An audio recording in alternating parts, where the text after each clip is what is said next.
Mic check, mic check, mic check. They just asked me for one, so I'm doing it. Mic check, 1, 2, 3, 4, 5. Mic check, 1, 2, 3, 4, 5.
Give me just a minute, folks.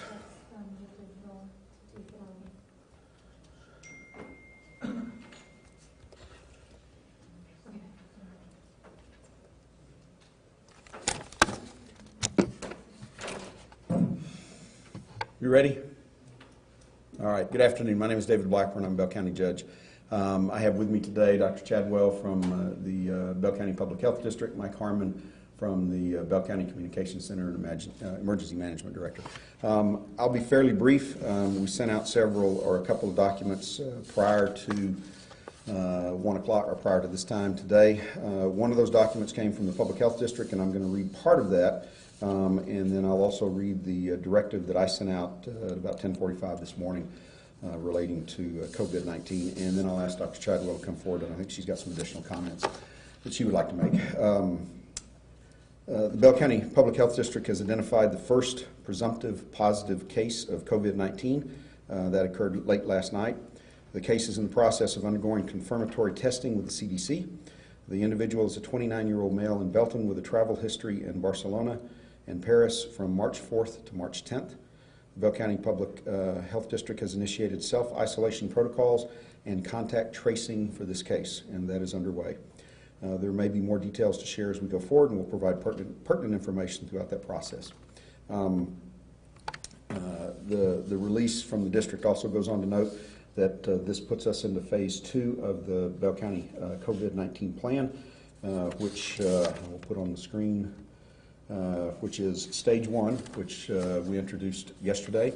Those are all and I'm going to go over those again because I do think it's important that folks continue to realize that these measures that are in stage 1 are still the most effective way to combat the mitigate the spread of COVID-19.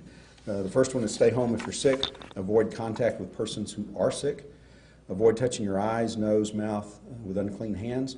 Cover your cough or sneeze with a tissue and throw that tissue away when you're done. Clean and disinfect frequently touched objects and surfaces with a disinfectant. Don't travel to areas with active community spread of COVID-19. And last but not least, probably the most important, is wash your hands with soap and water regularly and use hand sanitizers with at least 60% alcohol content when soap and water are not available. Those are all still very critical measures that each person can take on their own to help, again, mitigate the spread of the virus. Stage 2, which we went into effective 10:45 this morning, is all of the stage 1 measures remain in effect. We are also encouraging people to actively practice social distancing, which means wherever possible and whenever possible, maintain a distance of about 6 feet from other persons. That's the radius for the air droplets, which are one of the primary contagion transporters of the virus. So that's the reason for that distance. And then lastly, avoid physical contact with other persons in social workplace settings and other settings. Just again, minimize physical contact to the degree that you can. All of those measures, again, are part of stage 2.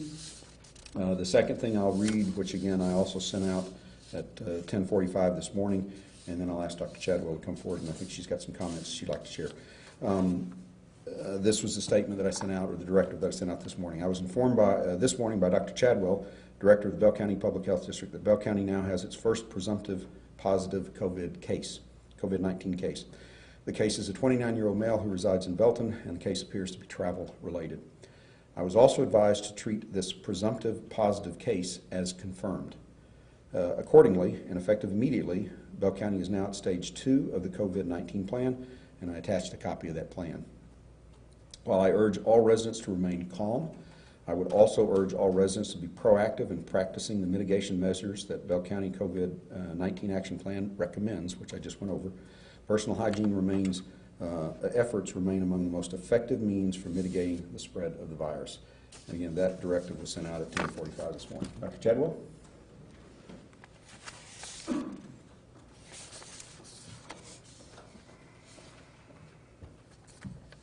Thank you, Judge. Now, I do have a few things I want to read off, so pardon if I'm reading from the paper here. The first thing that I want to go ahead and address is something that I was made aware of just before I got here today, which is that there was a comment that local health departments are the place to go to receive testing. That may be true in some jurisdictions, but I will emphasize Bell County Public Health does not have testing capability. You do need to report to your provider or your local hospital. We do ask that you call in advance in order to coordinate testing, because we do not test for COVID-19 at the health district. Now, I do want to ask as well, on behalf of our healthcare facilities in Bell County, please do not rush our healthcare facilities. We need to protect those with comorbid conditions who are likely to be in those facilities. So if you do not have symptoms severe enough to seek supportive care, that you please stay home, self-isolate, engage in self-care. And if you do feel the need to report to your medical provider, please call them in advance to let them know you are coming. They may have some protocols in place for taking in patients that suspect COVID-19. Once again, emphasis on those measures that Judge Blackburn just mentioned. self-isolation when sick, and ensuring that you remain 6 feet from other people wherever possible, wash your hands. And I would also ask, as a result of several questions I've received, were with regard to how many people have been tested. We do not require our healthcare providers notify us or ask permission to test. We trust their judgment to do that, so we do not get reports of every single test. We do offer guidance if we're asked. So I do not have a number for you, but we do know testing is ongoing as dictated by healthcare providers using their professional judgment. That's all of the information or remarks that we had prepared to share. Be happy to address any questions that you might have. Have you guys begun tracking the patient's movements before? Can you talk a little bit more about that kind of aspect of it?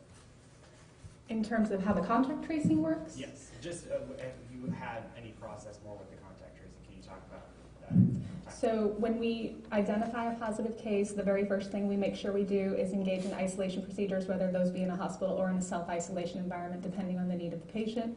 As we said, self-isolation.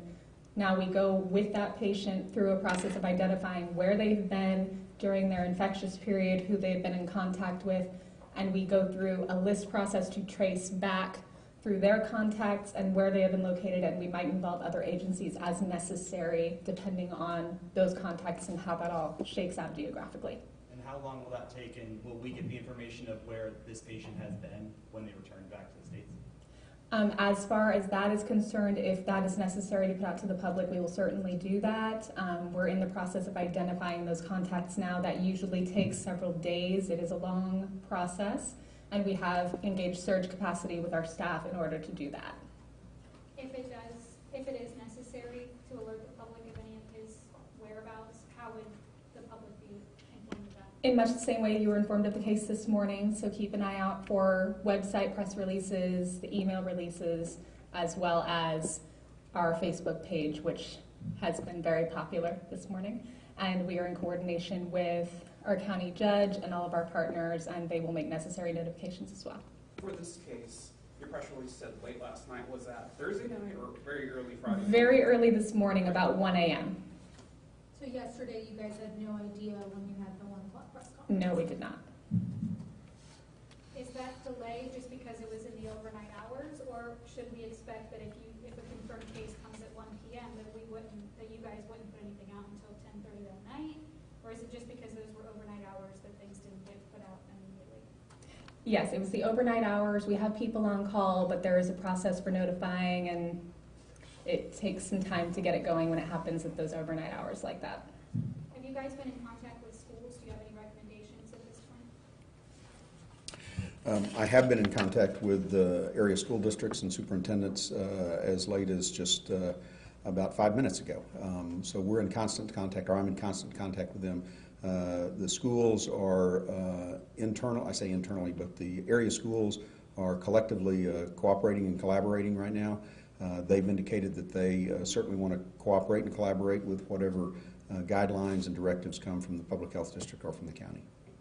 And can you share any guidelines that the public health district is giving to the schools?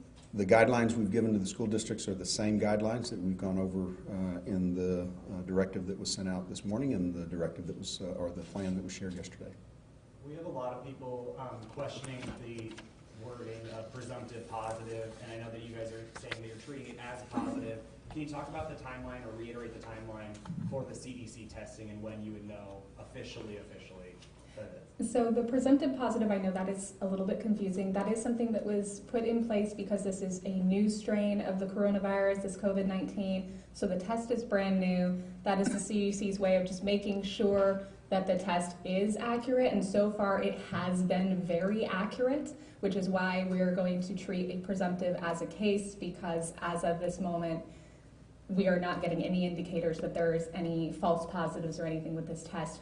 But that's the CDC's way of just making sure, since it is so new. I would not be surprised if that presumptive drops off at some point. So, all I was going to add to that, I had the same questions this morning with the doctor also, just trying to make sure I understood clearly. And I think Dr. Chadwell indicated that jurisdictions across the state are following the exact same process and guidelines as we are in terms of when we receive a presumptive positive, we're going to treat that as a confirmed case. How is this affecting budget discussions? You know, we have a new 3.5% cap being implemented, but now we also have a state of emergency across the state, and, you know, you read the bill. Bill falls back to the old rollback rate. Just curious. How is it affecting budget? Was that really the discussions, yeah. budget discussions? I would say to date, the impact has been minimal, but two things we are looking at or doing right now. One of those is internally, and I'm just going to speak from the county standpoint, but our budget process for the next fiscal year has already begun. It's already started. One of the things the department heads and the elected officials at the county level have been working on for the past several weeks is putting together the departmental budgets for the FY21 fiscal year. There were some deadlines, or there are some deadlines associated with the delivery of those internal preliminary budget documents. Today, I authorized some of those deadlines to be pushed back or to be extended because we've got departments working on some other things right now that are associated with this. So that's one way it's impacting our budget process. The second thing I would say is that we've also had discussions with both the federal officials and state officials about documenting cost associated with our response to COVID-19.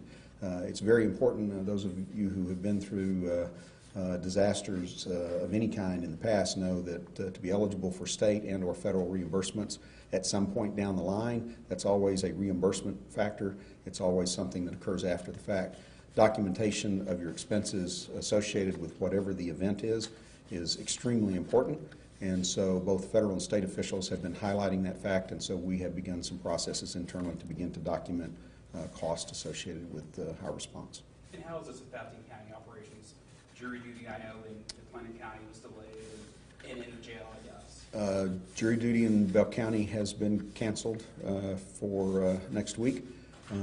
That action occurred by the district judges, the county court of law judges earlier today.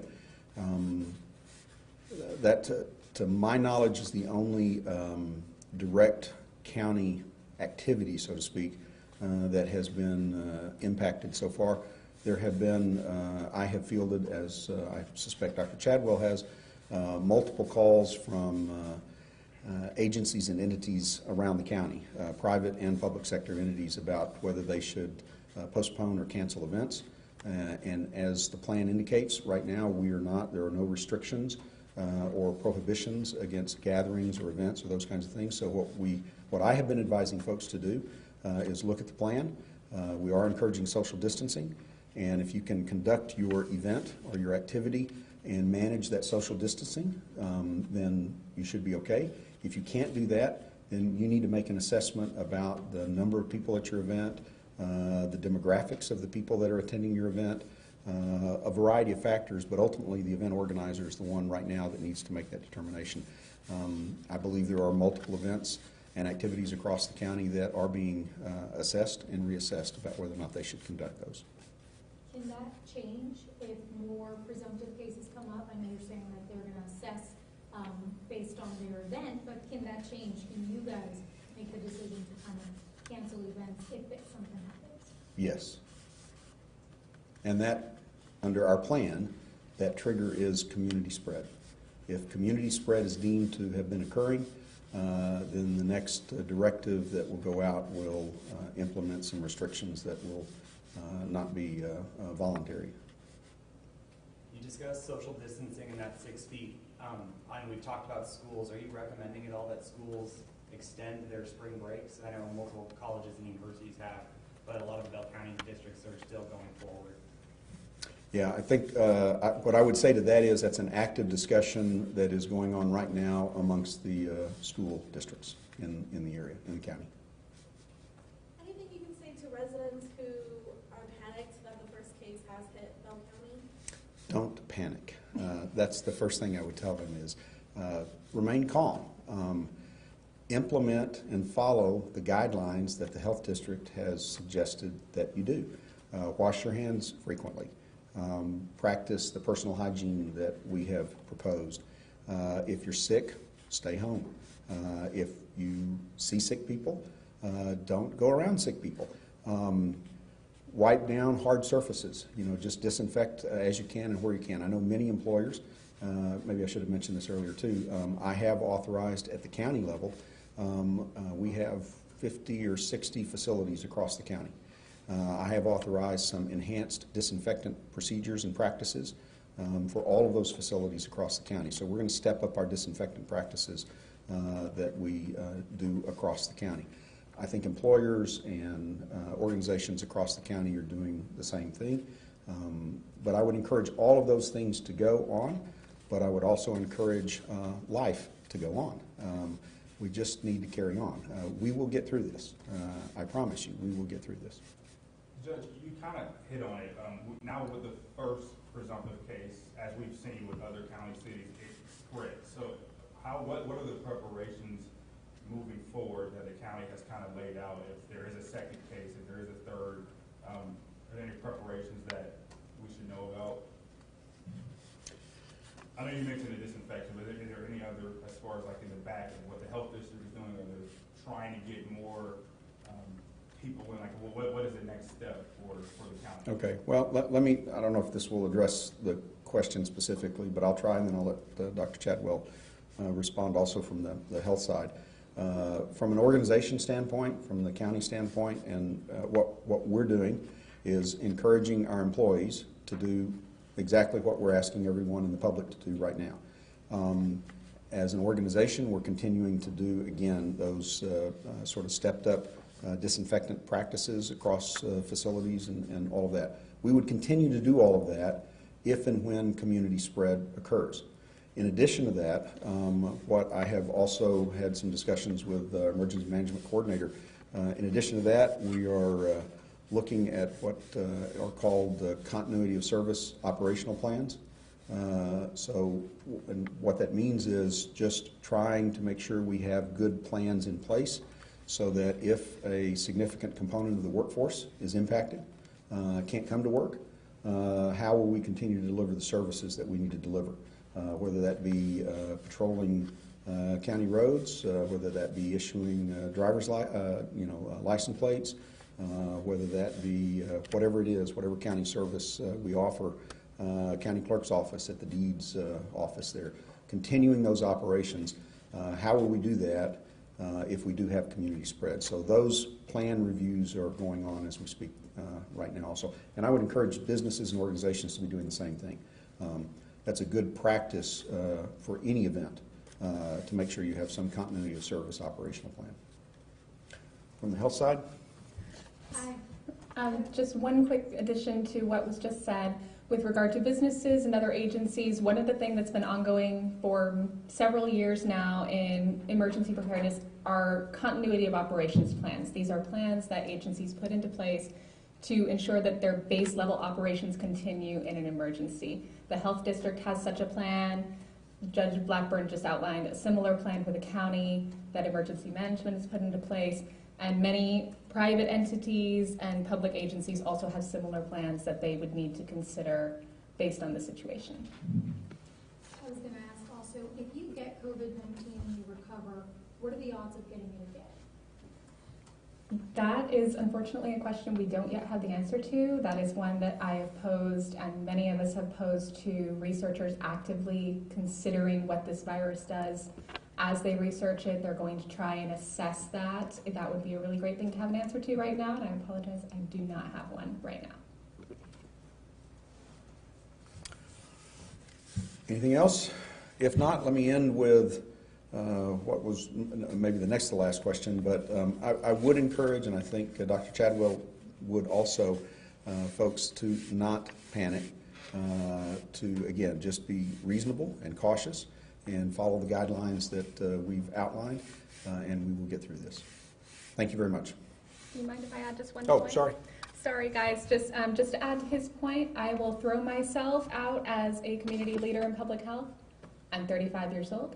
I don't have any comorbid conditions. I have a plan at home. Should I be unfortunate enough to contract COVID-19, I'm going to self-isolate in my house, and I am going to engage in self-care unless I need a medical provider, and I would ask that anyone in a similar place to me consider doing the same thing to lessen the burden on the community. Don't get anyone else sick, and take care of yourselves.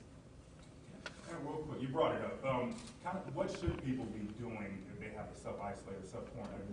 What should I be doing at home? So a really good website to consider looking at, if anyone hasn't looked at it already, is called ready.gov.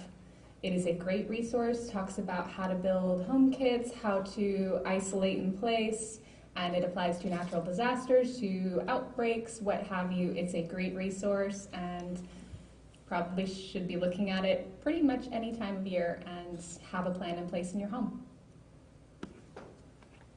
Sir?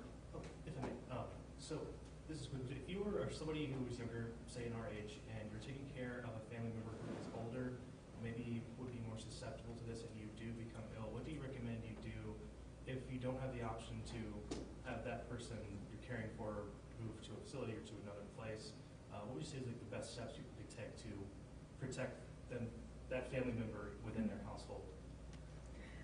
And that is a very hard question to answer. Every situation is a little bit different, but again, hand washing, covering your cough, staying as far away from anyone you don't want to give the illness to as possible is the best advisable measure. And there's not a whole lot else I can offer if you don't have alternative care measures, but if you are a caregiver, I would encourage beforehand to consider alternative care options in case you need them.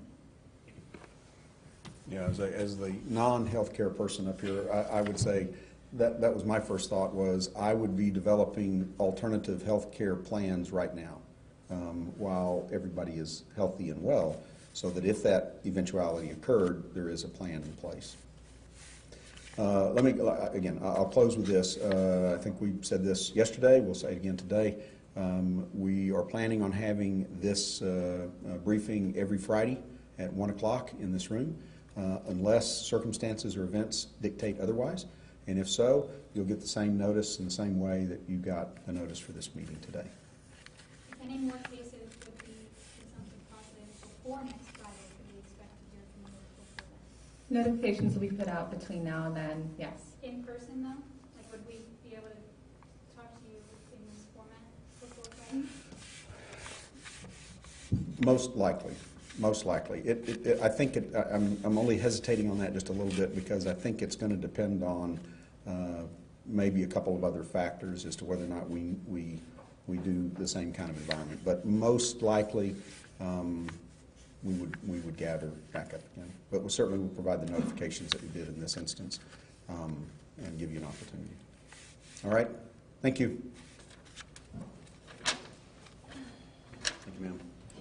Judge, real quick, this is it the 16th through the 20th? This is just off.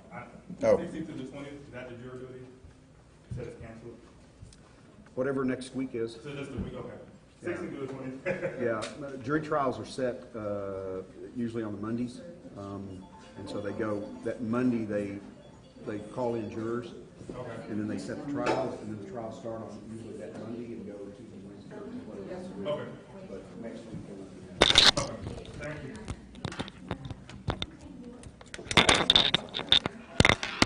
I got ours. I'm helping out Oh, okay. because I'm a nice guy like that.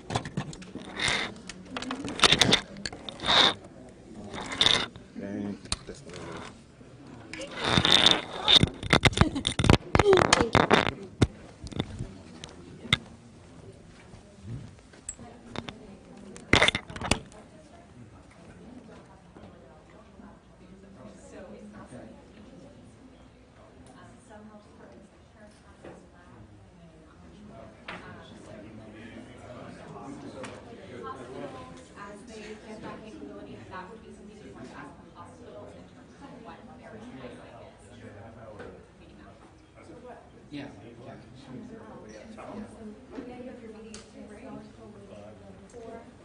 Did you give me my mic? Oh my God, we can't.